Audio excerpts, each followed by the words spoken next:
Hello friends, जय हिंद।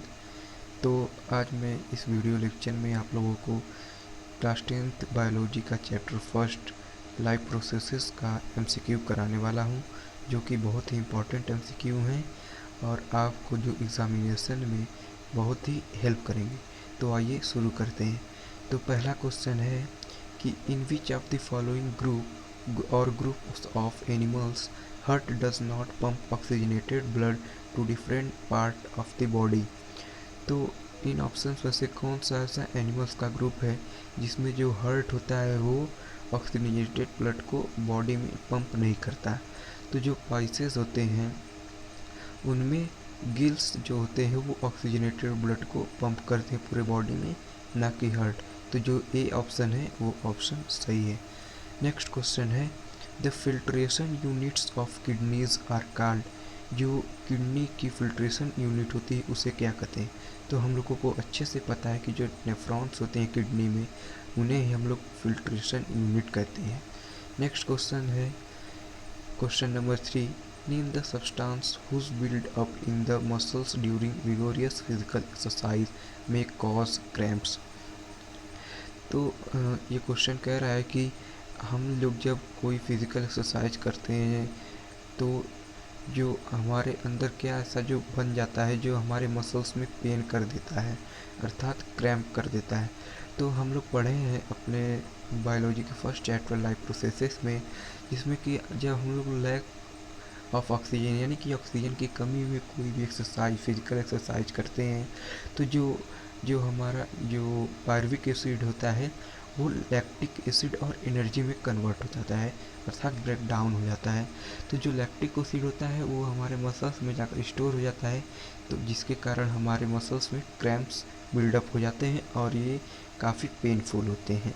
तो इसका जो बी ऑप्शन है लैक्टिक एसिड प्लस एनर्जी वो करेक्ट है। नेक्स्ट क्वेश्चन है when air is blown from mouth into a test tube containing lime water, the lime water turned milky due to presence of। जब हम कोई test tube में lime water ले लें और उस लाइम वाटर में एक स्ट्रॉ के हेल्प से उसमें हम लोग अगर फूंक मारे अर्थात अपने मुंह से ब्लो करते हैं उसमें, तो जो होता है लाइम वाटर वो मिल्की टर्न हो जाता है। ऐसा क्यों होता है? तो ऐसा कार्बन डाइऑक्साइड की वजह से होता है। जैसा कि हम लोग जानते हैं कि जब हम लोग गैस को एक्सहेल करते जब हम लोग एक्सहेलेशन प्रोसेस करते हैं तो हम लोग कार्बन डाइऑक्साइड एक्सहेल करते हैं। तो जो जो लाइम वाटर होती है वे कार्बन डाइऑक्साइड के साथ रिएक्ट कर लेते हैं और कुछ जो उनका कलर हो जाता है वो मिल्की कलर हो जाता है। ऐसा ही कुछ जो हम घर पे वाइट वॉशिंग जब होती है तब भी देखते हैं। वाइट वॉशिंग के जो 2-3 दिन बाद जो हमारे एटमॉस्फेयर में CO2 है उससे जो हमारा लाइम वाटर होता है वो रिएक्शन कर लेता है और रिएक्शन करने के बाद एकदम वाइट मीन्स एकदम मिल्की टर्न हो जाता है। तो जो इसका डी ऑप्शन है कार्बन डाइऑक्साइड वो सही है। तो आइए चलते हैं नेक्स्ट क्वेश्चन की तरफ। क्वेश्चन नंबर 5 कह रहा है कि the mode of nutrition found in fungi is. जो फंगाई होते हैं उनमें कौन सा मोड ऑफ न्यूट्रिशन होता है। तो हम लोग अच्छे से तरह से जानते हैं कि जो फंगाई होते हैं वो डेड एंड डिकेइंग मैटर पे डिपेंड करते हैं, और जो डेड एंड डिकेइंग मैटर पे डिपेंड करते हैं एनिमल, और उनका जो न्यूट्रिशन मोड होता है वो कौन सा न्यूट्रिशन मोड होता है? Saprophytic nutrition mode. तो जो डी ऑप्शन है वो करेक्ट ऑप्शन है। नेक्स्ट क्वेश्चन है the site of photosynthesis in the cells of leaves. जो फोटोसिंथेसिस का जो साइट है लीव्स में वो कहाँ है? तो जो लीफ फोटोसिंथेसिस जहाँ पर होती है उसका नाम है उस साइट का नाम है क्लोरोप्लास्ट। हम लोग जानते हैं कि जो क्लोरोप्लास्ट होते हैं उनको kitchen house of the leaf भी कहा जाता है। तो जो क्लोरोप्लास्ट होते हैं उनमें ही थाइलाकॉइड होते हैं और इन थाइलाकॉइड में ही जो क्लोरोफिल होते हैं अटैच होते हैं, जो कि सोलर एनर्जी को ट्रैप कर लेते हैं और उसे केमिकल एनर्जी कन्वर्ट करके फिर फोटोसिंथेसिस की प्रोसेस में यूटिलाइज करते हैं। नेक्स्ट क्वेश्चन है during contraction of heart what prevents back flow of blood. जब हमारा हार्ट जो कॉन्ट्रैक्ट करता है अर्थात मीन्स सिकुड़ता है तो उसके जो ब्लड होते हैं उसको पीछे फ्लो होने से कौन रोकता है? तो जो वाल्व्स होते हैं हार्ट में वही इनको ब्लड को बैक फ्लो होने से रोकते हैं।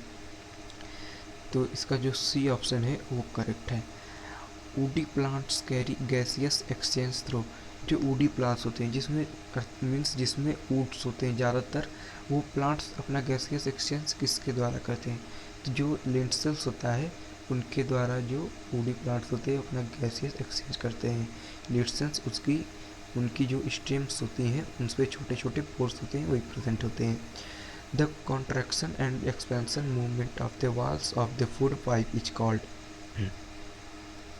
जो कॉन्ट्रैक्शन और एक्सपेंशन होता है फूड पाइप में, उसे हम लोग क्या कहते हैं? तो उस मूवमेंट को हम लोग पेरिस्टाल्टिक मूवमेंट कहते हैं। और ये जो मूवमेंट होता है वो फूड को हमारे स्टमक तक पहुंचाने में काफ़ी हेल्पफुल होता है। नेक्स्ट क्वेश्चन है question number 10। The process of the by which blood is cleared by metabolic wastage in case of kidney failure. जब हमारी किडनी फेल हो जाती है तो किस प्रोसेस के द्वारा जो हमारा नाइट्रोजेनस मेटाबॉलिक नाइट्रोजेनस वेस्ट होता है वो बाहर किया जाता है? तो हम लोग जानते हैं कि जो डायलिसिस प्रोसेस होता है उसके द्वारा हम लोग आर्टिफिशियली अपने जो यूरिन होता है, जो मेटाबॉलिक वेस्टेज होते हैं, उनको हम लोग एक्सक्रीट करते हैं। नेक्स्ट क्वेश्चन है question number 11। Trachea do not collapse when there is not much air because they are.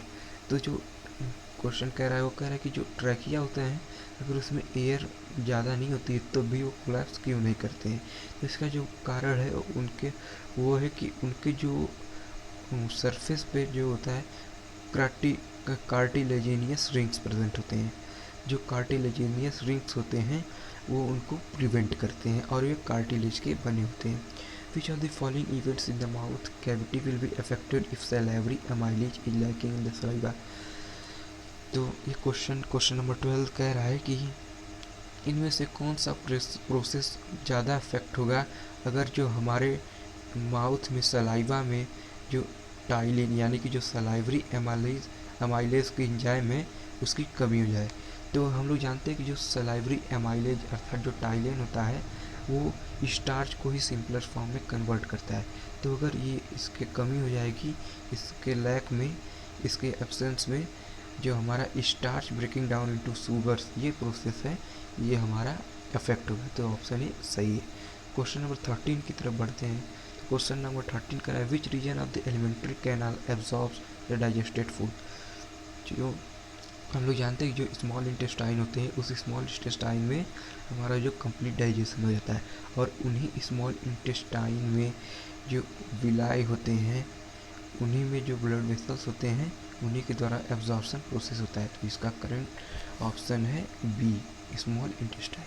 Question number 14 है amoeba shows following kind of nutrition. Amoeba का मोड ऑफ न्यूट्रिशन क्या है? तो अमीबा का mode of nutrition आपका है holozoic mode of nutrition, क्योंकि जो होलोजोइक मोड ऑफ न्यूट्रिशन होता है उसमें ही पांचों प्रोसेस होते हैं। नेक्स्ट क्वेश्चन और आखिरी क्वेश्चन है the exit of an absorb food material regulated by. तो इसका करेक्ट ऑप्शन एनल इंस्पेक्टर है जो कि ऑप्शन नंबर डी है। तो आशा करता हूँ कि जो ये वीडियो है ये बहुत ही हेल्पफुल रहेगा। तो इसी के साथ में थैंक यू बोलकर आप लोगों को जाता हूँ।